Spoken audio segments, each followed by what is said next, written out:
Os que encontraram, digam amém. Os que não encontraram, diga glória. Então glorifica que melhora. Aleluia. 1 Samuel capítulo 5, versículo 1, diz assim a palavra do Eterno: os filisteus, pois, tomaram a arca de Deus e a trouxeram de Ebeneze a Asdod. E tomaram os filisteus a arca de Deus e a meteram na casa de Dagom e puseram junto a Dagom. Levantando-se, porém, de madrugada, os de Asdod, no dia seguinte, eis que Dagom estava caído com o rosto em terra, diante da arca do Senhor. E tomaram a Dagom e tornaram a pô-lo no seu lugar. E levantando-se de madrugada, no dia seguinte, pela manhã, eis que Dagom jazia caído com o rosto em terra, diante da arca do Senhor. E a cabeça de Dagom e ambas as palmas das suas mãos cortadas sobre o limiar. Somente o tronco ficou a Dagom. Pelo que nem os sacerdotes de Dagom, nem nenhum de todos os que entraram na casa de Dagom, pisam o limiar de Dagom em Asdod até o dia de hoje. Porém, a mão do Senhor se agravou sobre os de Asdod, e os assolou e os feriu com hemorroidas a Asdod e aos seus termos. Vendo então os homens de Asdod que assim eram, disseram: não fique conosco a arca de Deus, do Deus de Israel, pois a sua mão é dura sobre nós e sobre Dagom, nosso Deus. Amém? Repita assim comigo: Senhor, eu quero receber a tua palavra. Fala comigo e eu te louvarei. Amém. Podeis assentar.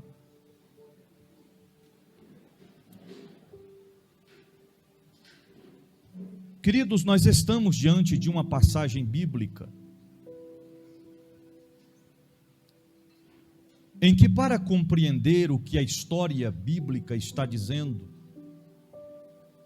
nós precisamos tornar toda a nossa atenção para entender. Porque uma coisa é você ler o texto bíblico, outra coisa é você entender o que realmente a palavra está dizendo.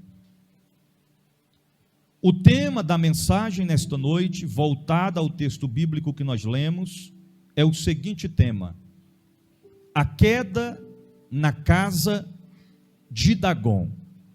Eu vou contar até 3 e você vai bradar bem forte: a queda na casa de Dagom. 1, 2, 3. Só os homens. 1, 2, 3. A queda na casa de Dagom. Só as mulheres. Os homens estão mais fortes, viu? Vamos dar uma chance.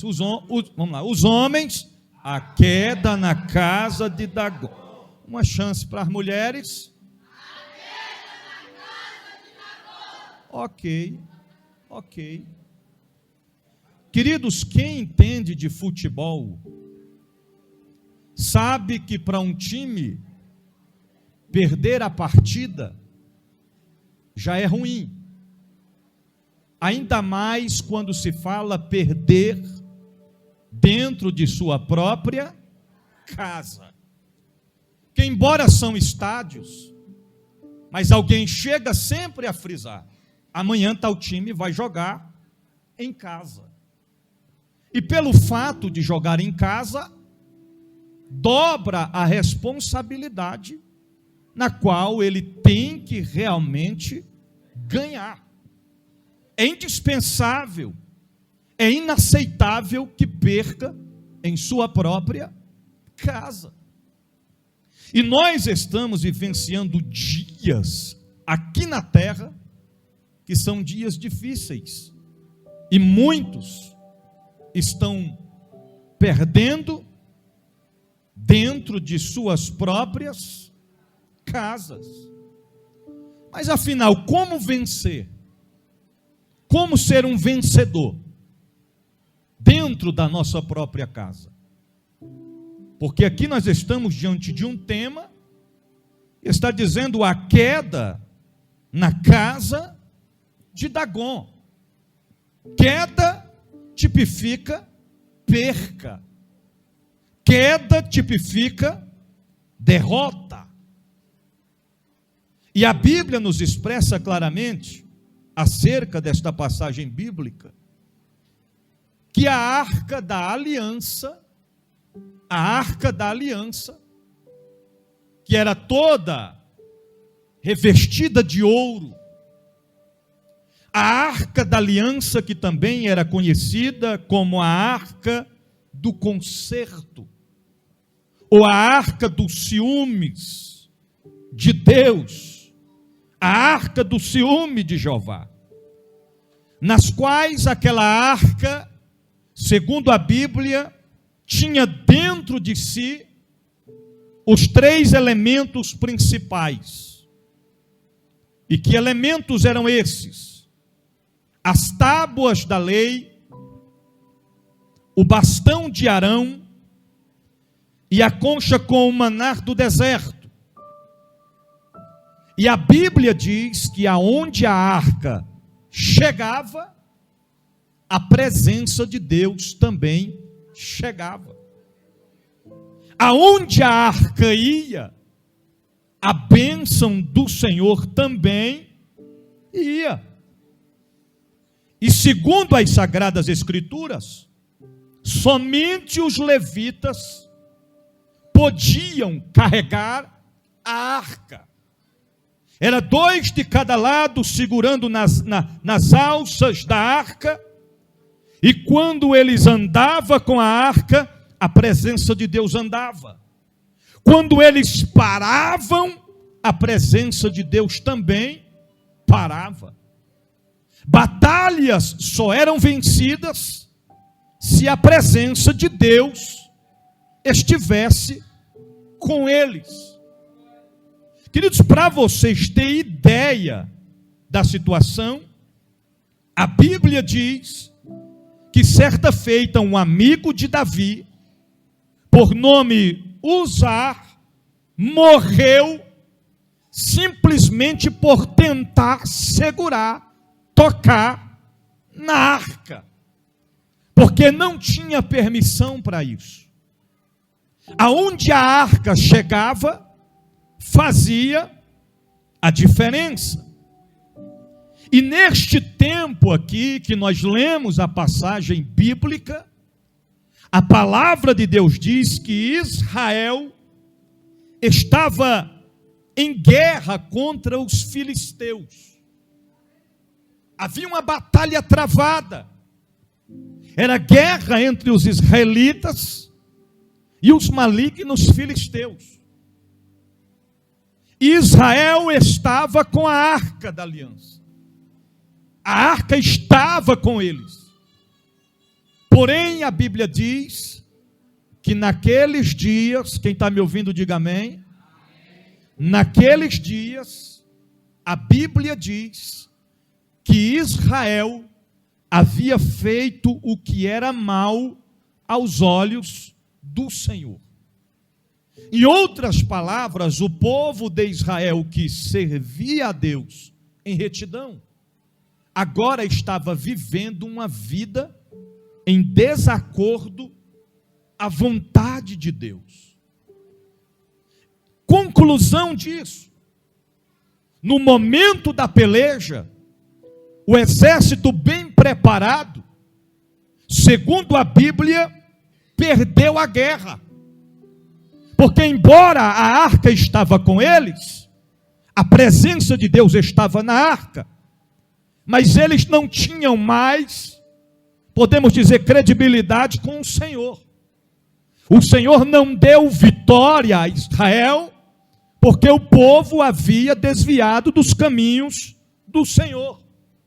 E segundo a Bíblia, 34.000 soldados morreram. De início foram 4.000. E no momento da peleja, há historiadores que chegam a frisar que os soldados olhavam uns para os outros e diziam: já perdemos quase 4.000 homens. Estamos em forma crescente de percas. E isso nunca aconteceu conosco anteriormente, porque nós estamos com a arca. Alguma coisa errada está acontecendo. O que era isso? A falta de fidelidade com Deus. 34.000 soldados tombaram. E neste momento os filisteus tomam para si a arca. Ao matar aqueles que estavam com a arca, eles pegam a arca da aliança e levam cativa juntamente com eles. E agora eles estão cantando a vitória que foi ganha, bradando que haviam vencido a peleja. E a Bíblia diz que eles pegam a arca da aliança e levam a arca da aliança para a casa de Dagom, para o templo de Dagom, que ficava em Asdod. Explica-me para mim quem era Dagom. Irmão, se tiver alguém aí na portaria, pede para entrar. Fica só os obreiros aí na portaria. A arca é levada para o templo de Dagom em Asdod. Dagom, segundo a Bíblia, era um deus pagão.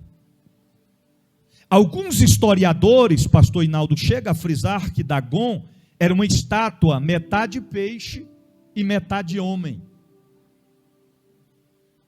O texto bíblico não frisa claramente como era a estátua, mas segundo historiadores tinha cerca de 2 metros de altura, e conforme a Bíblia diz, tinha cabeça e tinha mãos.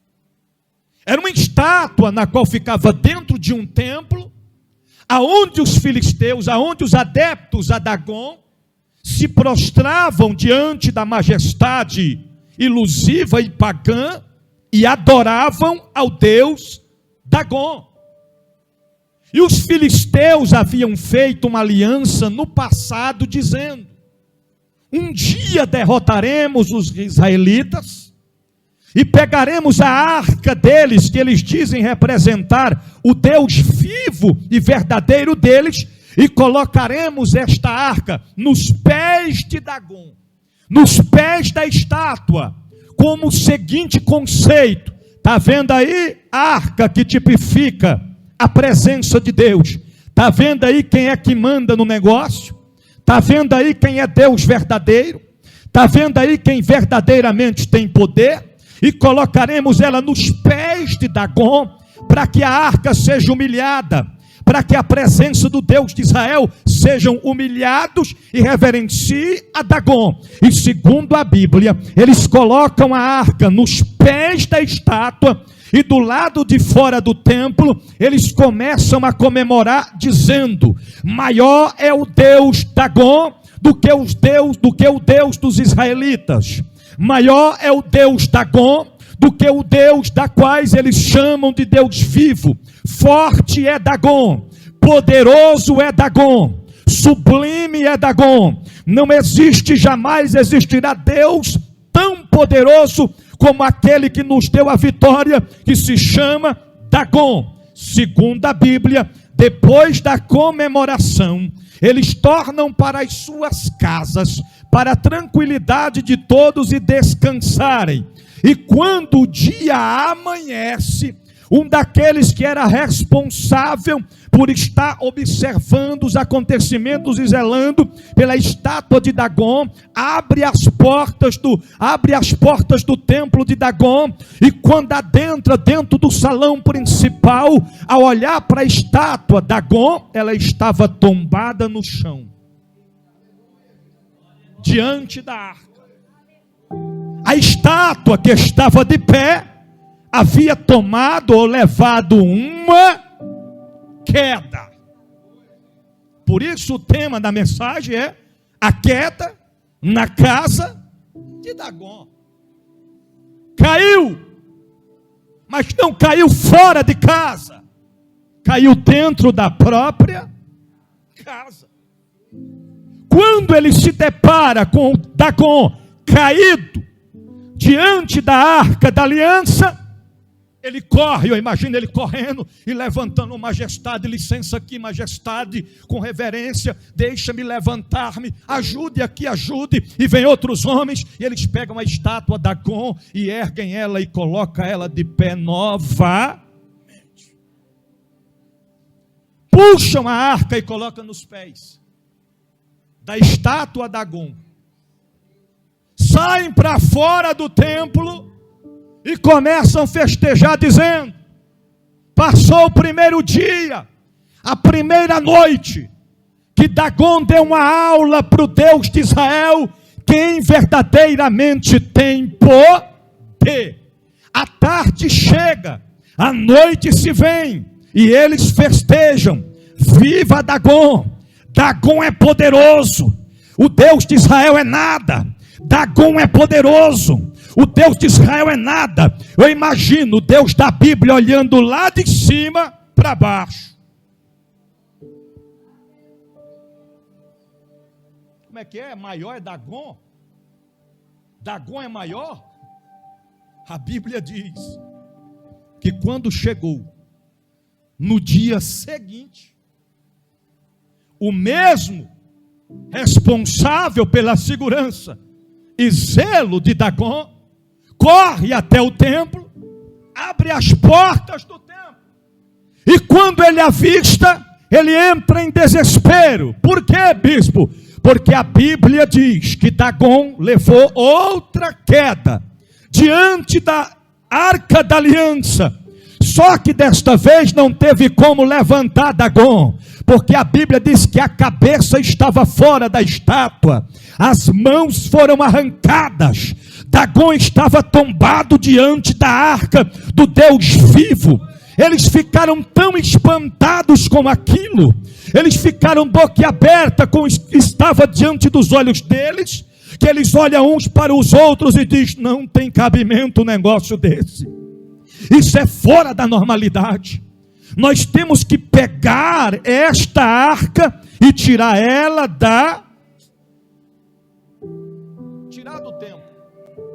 Eles queriam se livrar da arca da aliança de qualquer maneira. E a Bíblia diz que após Dagon cair diante da arca, o Senhor feriu Asdod de hemorroidas. Que isso, bispo? Lê o texto bíblico para você ver. E a Bíblia diz que era um grau terrível. Eles ficaram inquietos com aquela situação. E a Bíblia diz que no versículo de número 6 e 7, claramente, que eles estão feridos de hemorroidas. E aí no versículo de número 8, a Bíblia diz que os cinco príncipes dos filisteus, de Asdod, adeptos de Dagon, decidem levar a arca de Asdod para Gade. Quem está me ouvindo, diga amém. E a Bíblia diz, no versículo 9, que ao chegar a arca do concerto em Gade, de uma cidade para outra, saiu de Asdod, todo mundo com hemorroidas. Tira esse negócio daqui, porque vem maldição sobre nós. Então leva agora a arca da aliança para Gade. a Bíblia diz que ao chegar em Gade, Deus feriu a todos os homens de hemorroidas. O povo de Gade ficou espantado com aquilo.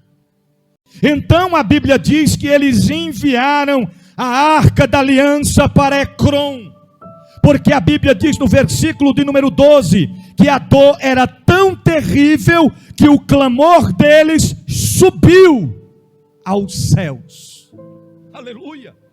E a Bíblia prossegue adiante, no capítulo de número 6, então eles chamaram os adivinhadores, e os sacerdotes pagãos dos filisteus, e disseram assim para eles: nós precisamos tirar esta arca daqui.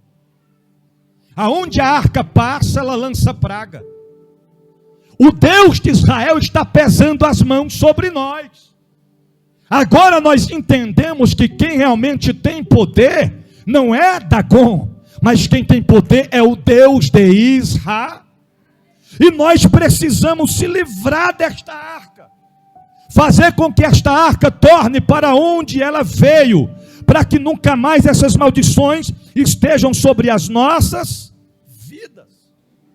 Aí os adivinhadores e os sacerdotes pagãos, os adivinhadores e os sacerdotes olham para os 5 príncipes e dizem assim para eles: vocês têm que pegar e fazer 5 hemorroidas de ouro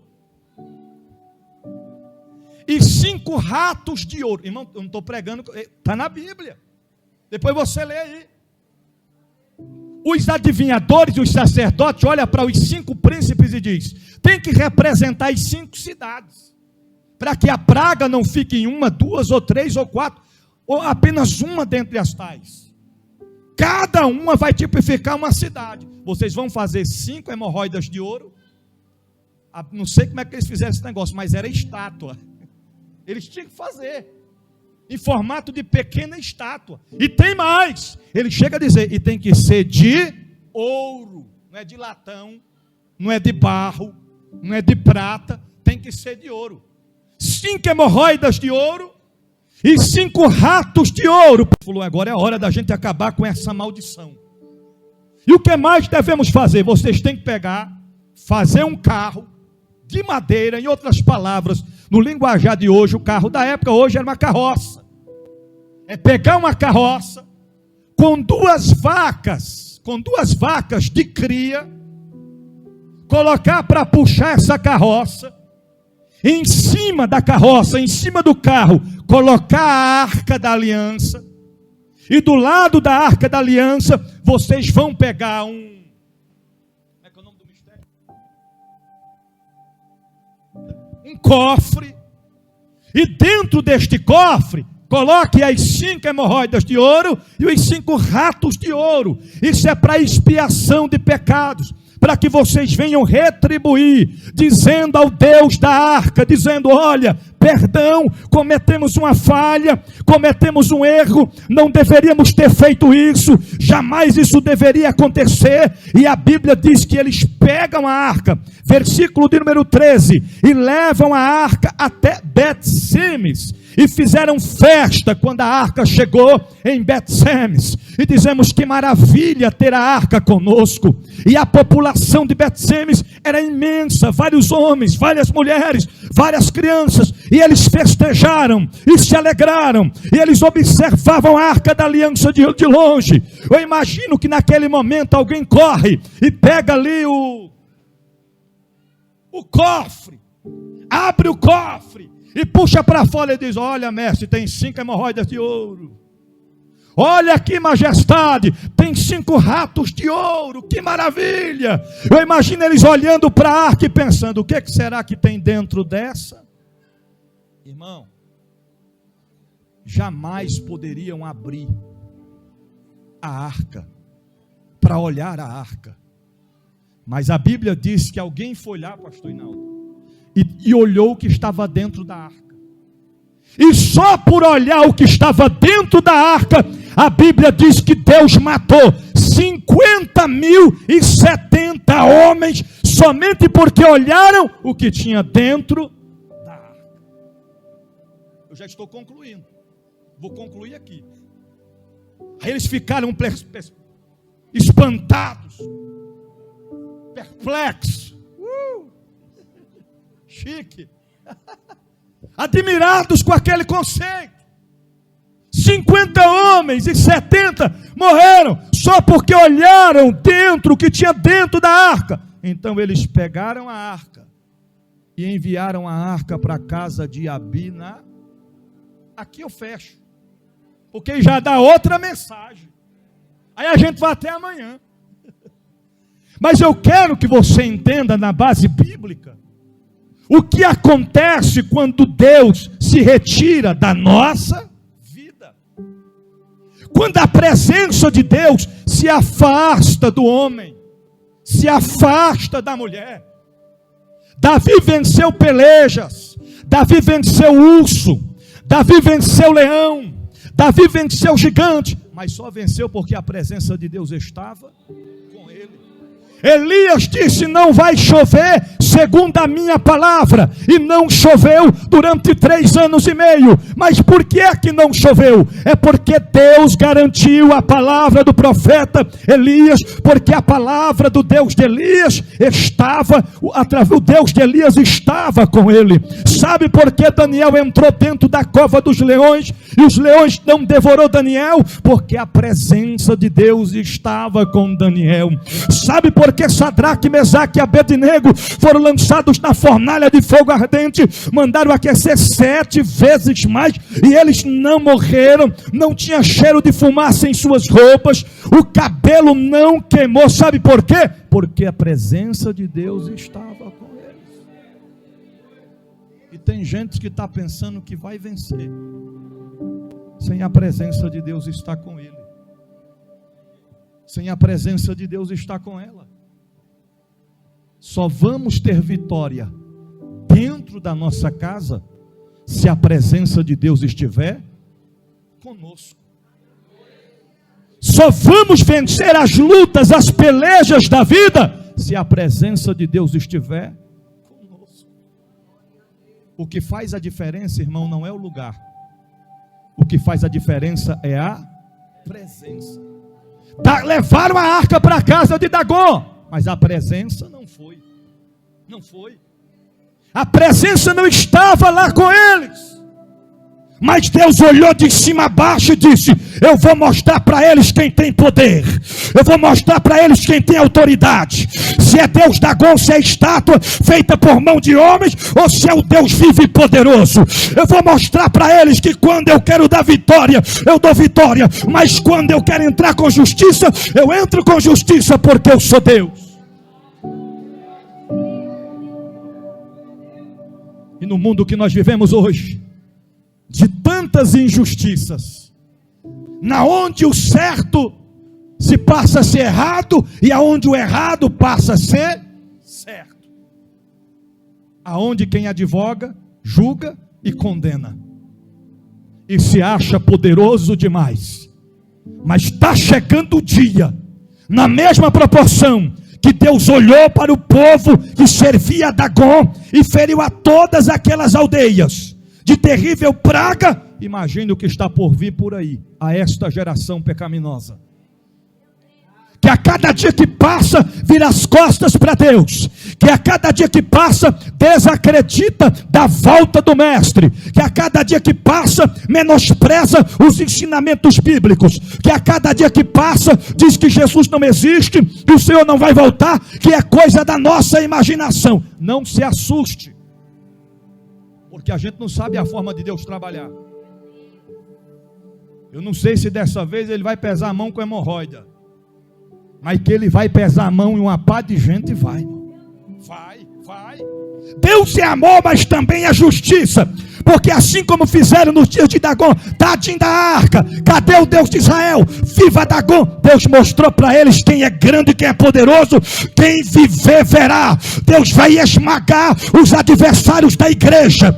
Deus vai esmagar os adversários do povo de Deus. Deus vai esmagar os propagadores de injustiça, de engano, de soberba. Deus está entrando com providência em favor do seu povo.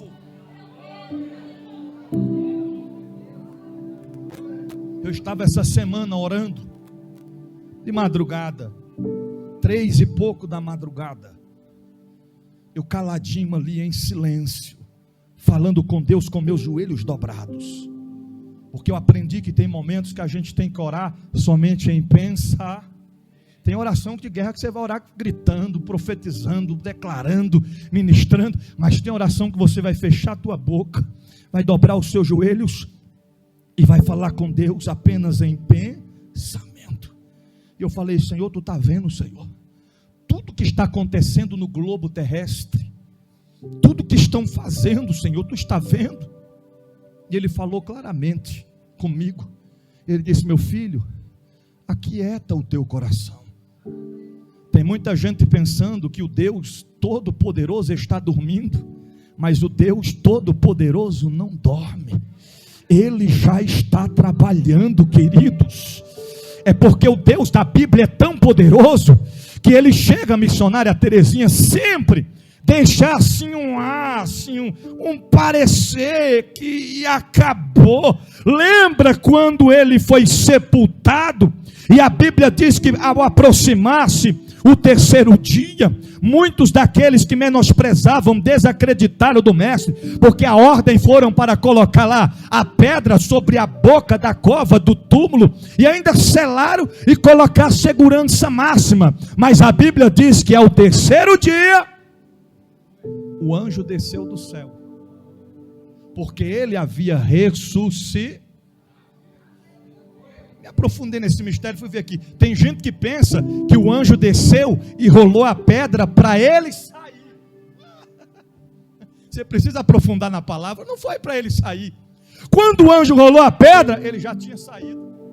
Ele já estava do lado de fora. Se você ler conforme os evangelhos, conforme a palavra de Cristo Jesus, conforme Mateus, João, Lucas, você vai encontrar lá a Bíblia dizendo que quando as mulheres estavam indo em direção ao túmulo, elas olhavam e diziam assim: como é que nós vamos ver se ele está lá?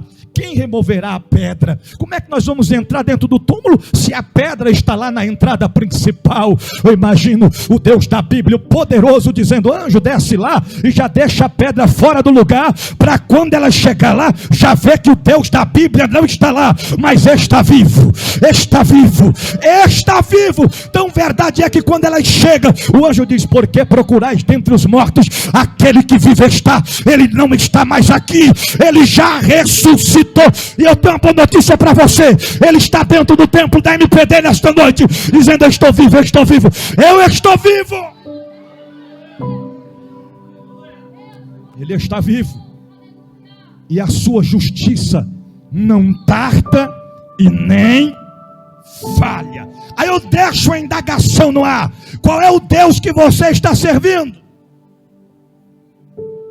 Porque naquela época muitos serviam a Dagon.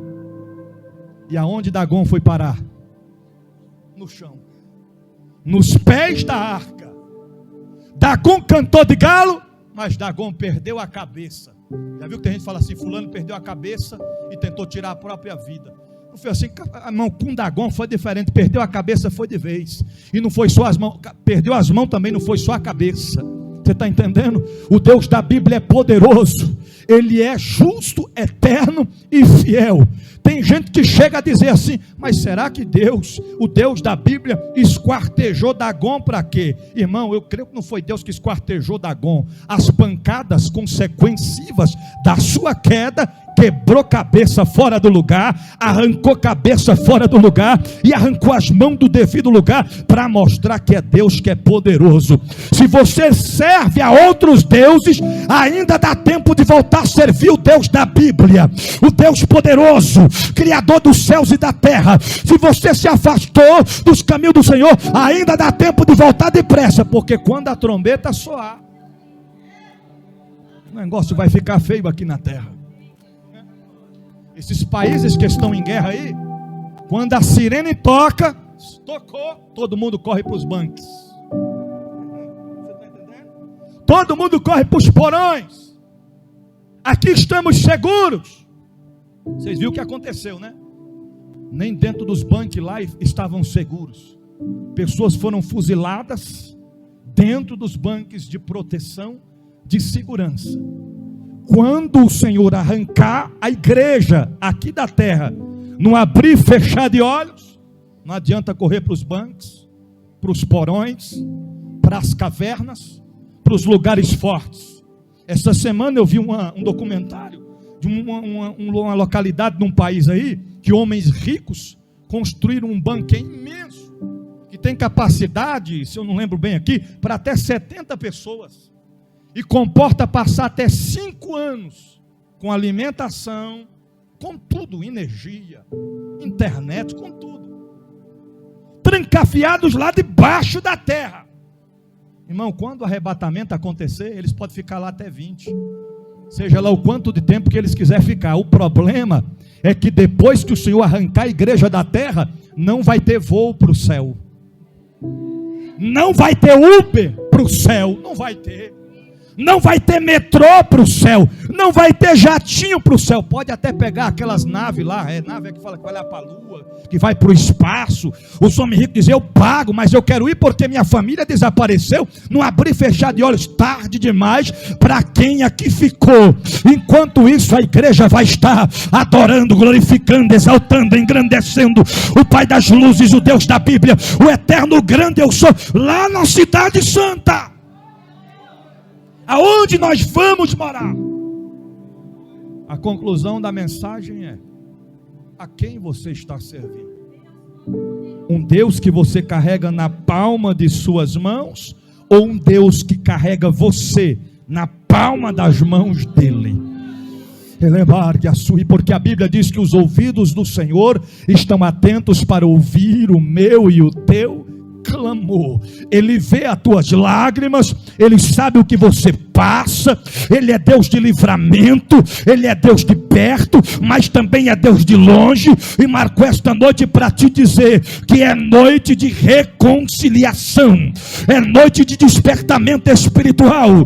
Ele está voltando e não vai demorar para fazer justiça ao seu povo. Se coloque de pé em nome de Jesus.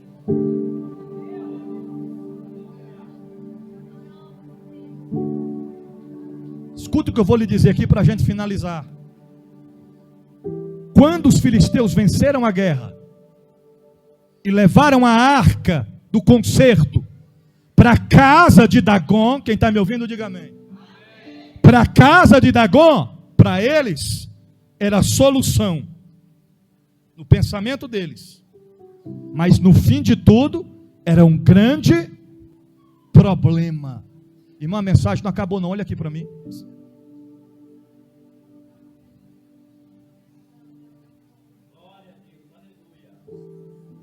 Ao levarem a arca para o templo de Dagon,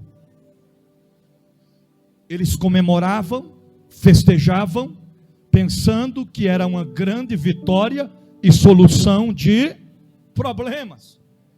Mas eles criaram o maior problema que eles poderiam imaginar, porque eles levaram para o templo de Dagon o que não pertencia a eles. Mas a arca estava na casa de Dagon. Estava, mas a arca não era da casa de Dagon. Tem gente que o mundo pegou a si para ele e levou ele e ela para o mundo, pensando que está ganhando, mas acabou de conseguir para si um grande problema. Sabe que problema é esse? Porque você não pertence ao mundo, não pertence a eles. Você tem dono, você pertence ao Deus vivo. E está chegando dias em que o próprio mundo vai começar a devolver quem não é dele. Irmãos, você viu lá na Líbia o que aconteceu lá? Esses dias, depois daquela enchente que saiu arrastando tudo e levou centenas e centenas de pessoas para o mar, que desapareceram, varreu a terra. Um documentário noticiou dizendo: centenas e centenas de corpos, procura lá no Google, foram devolvidas pelo mar. Aí a gente lembra daquela passagem: o mar terão que prestar conta de seus corpos. Você está entendendo? Você está entendendo? Está chegando a hora em que o mundo vai começar a devolver os que estão lá, que não pertencem a eles. Assim como aconteceu com o pastor Maurício, que na época foi lá para o terreiro se consultar lá com os guias, com os espíritos, porque estava com problema, e quando chegou lá, disse: eu vim me consultar aqui. O pai da casa lá, o chefe lá, olhou para ele e disse: você está no lugar errado, você não pertence aqui, você não é daqui, você pertence ao Deus lá de cima, o Todo-Poderoso. Volta para lá é o seu lugar. Mas eu era da igreja, eu saí de lá e vim para cá. Pois volta para a igreja. O teu lugar não é no terreiro, o teu lugar é lá na casa do Deus da Bíblia, do Deus Todo-Poderoso. Está na hora de quem sair da presença voltar para a presença dele. Eu finalizo a mensagem desta noite perguntando: aonde é que está você que ouviu esta palavra, recebeu esta palavra, e não eu, porque a palavra não é minha, a palavra é dele, por ele e para ele são todas as coisas. Certa feita ele disse nas suas sagradas escrituras: aquele que me negar diante dos homens, um dia eu o negarei diante de meu Pai. Eu quero perguntar a você que tem este livre-arbítrio, esta liberdade, que por enquanto nós temos de fazermos uma aliança com Jesus, da qual as pessoas são mortas, degoladas em outros países, por não negarem a sua fé. Eu quero perguntar a você que está aqui no templo, a você que está sendo alcançado por esta palavra, que se afastou dos caminhos do Senhor, ou que nunca esteve no caminho, mas hoje quer fazer parte desta família que vai morar no céu. Tem alguém nessa noite que queira fazer uma aliança com Jesus, que queira entregar a sua vida ao Senhor nesta noite? Se tiver alguém, levante a sua mão para o céu, porque eu quero orar por você nessa noite. O Senhor Jesus te ama, Ele te chama, e Ele quer te salvar. Não deixe para fazer agora, hoje, não deixe para fazer amanhã o que você pode fazer hoje. Amanhã pode ser tarde demais. O Deus da Bíblia marcou esta noite para falar com você. Sim, é com você que Ele está falando. A palavra falou poderosamente com alguém aqui, de uma forma tão eficaz, que essa pessoa sabe o quanto Deus falou com ele, com ela, e disse: essa palavra é para mim. Não negue o convite do Senhor sobre a sua vida nessa noite. Se tiver alguém em nosso meio que queira fazer uma aliança com Jesus, sai do teu lugar e vem aqui à frente. Eu quero orar por você. O Senhor está te dando uma oportunidade nesta noite. Servir a Deus é a melhor coisa que um homem ou uma mulher pode fazer na sua vida. Irmão, servir a Deus é um privilégio, é uma honra. Aleluia, aleluia. A Bíblia diz que a sua palavra não volta vazia. Não volta vazia. É entre você e Deus. Eu vou perguntar pela última vez: aonde é que está você que ouviu esta palavra e reconhece que precisa, que necessita de um novo recomeço na presença do Senhor Jesus? Tu sabes o quanto Deus tem te chamado, o quanto Deus tem falado com você através dos acontecimentos. Não anule mais o que Deus tem na sua vida. Não anule mais o que Deus tem na sua vida. Vem para Jesus nesta noite. Vem para Jesus nesta noite. Vem para Jesus nesta noite.